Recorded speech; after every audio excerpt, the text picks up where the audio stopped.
Good morning, St. John's.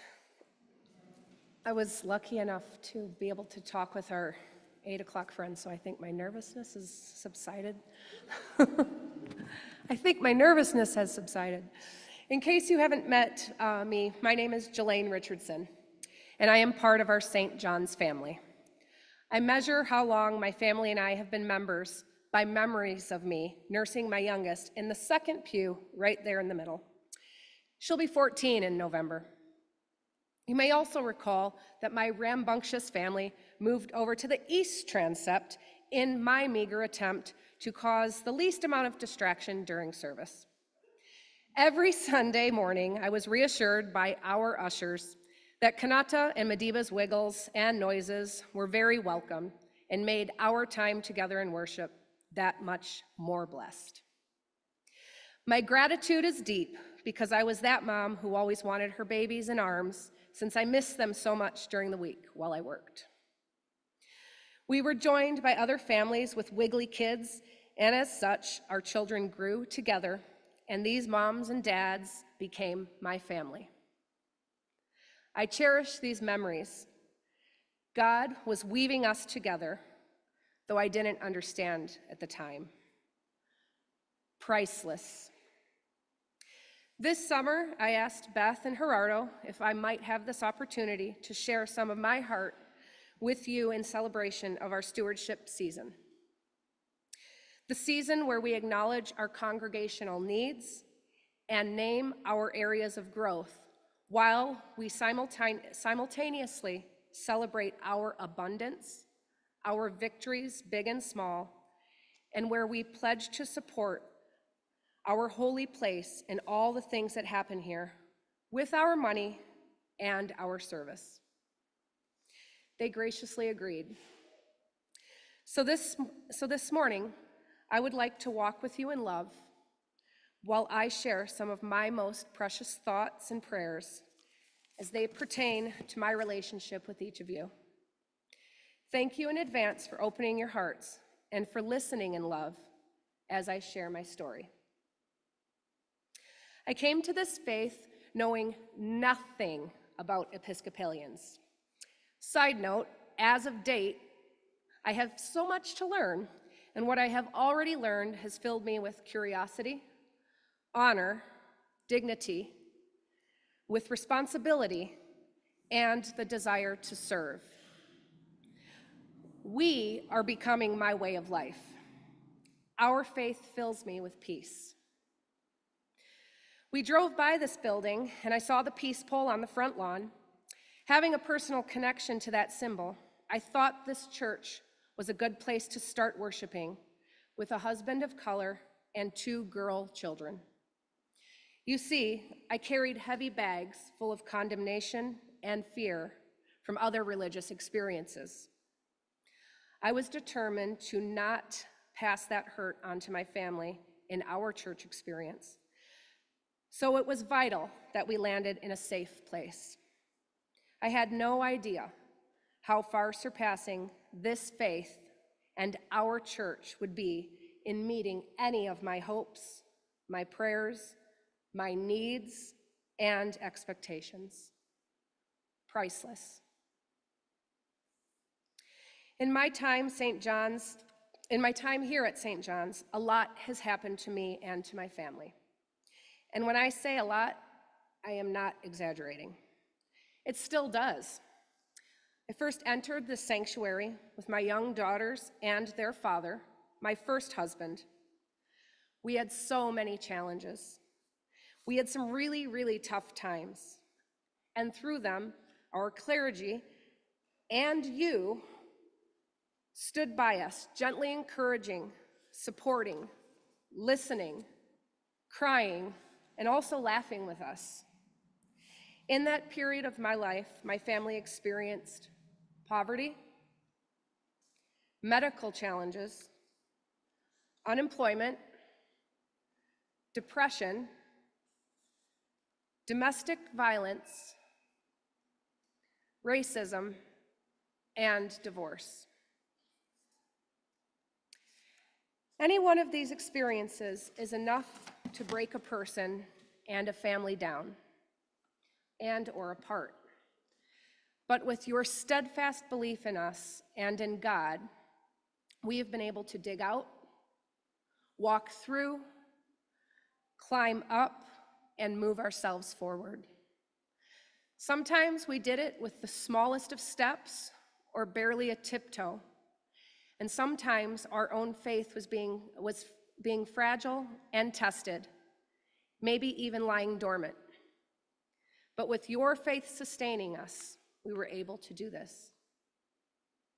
Priceless.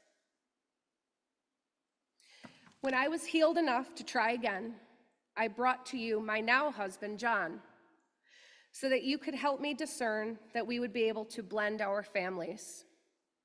You talked to him, you talked to his children, you brought them into our circle, and you supported our marriage as we made our vows standing in our pajamas at our altar up here. Bravely, Beth married us during COVID because she wanted to support our bond and our growth with God as she cautiously facilitated our promises to each other and with our children in the sacrament of marriage. Priceless. As our chapters keep being written, we still go through some really tough times, y'all. We've worked through some brutal mental health and behavioral challenges. We've gone through athletic injuries, surgeries, and rehabilitation. And practically every week, we confront mortality as we support my youngest through an endless and exhausting journey of refractory epilepsy. This has been the place where I've needed you the most and where my eyes get blurry. And you know what? You've been there. You've stepped up for us. I didn't have to ask. Without hesitation, you've prayed for us. You've held us. You have fed us. You've sat with us. You've given words to the unspeakable. I love you so much. Just bear with me. And you've stood up. You've stood us up. You have stood us up when we have been brought to our knees with the weight of fear and with loss. You've included us in so many ways here. You've allowed us to give back to you, and you've kept us in relationship with you and with God. Again, all I can say is priceless. In this season of stewardship, I felt compelled to share with you these personal stories about how powerful your commitment to our church, how powerful it has been, and how impactful your pledging is. With your pledges monetarily, with service, and with love, each of you adds to the collective us. Together, we've made our sacred space a place where everyone is welcome, for real. Together, we've made this sacred space somewhere that has provided refuge and encouragement for me, for my family, for you and for your families, and for numerous folks whose names I'll never learn. This time of year is special because we get to renew our commitment to our faith and to our way of life. We get to stretch and we get to grow. For some, this will take the shape of pledging for the first time. It might be increasing your pledges, or it might be signing up to participate in a ministry of service. And to this, I say, do not be afraid. The beauty and power of our place is that there's room for all of us to show up in exactly the way we need to be. No shame, no judgment. I can't thank you enough for already doing this and for getting ready to do it again. There's really only one word to describe what I mean: priceless.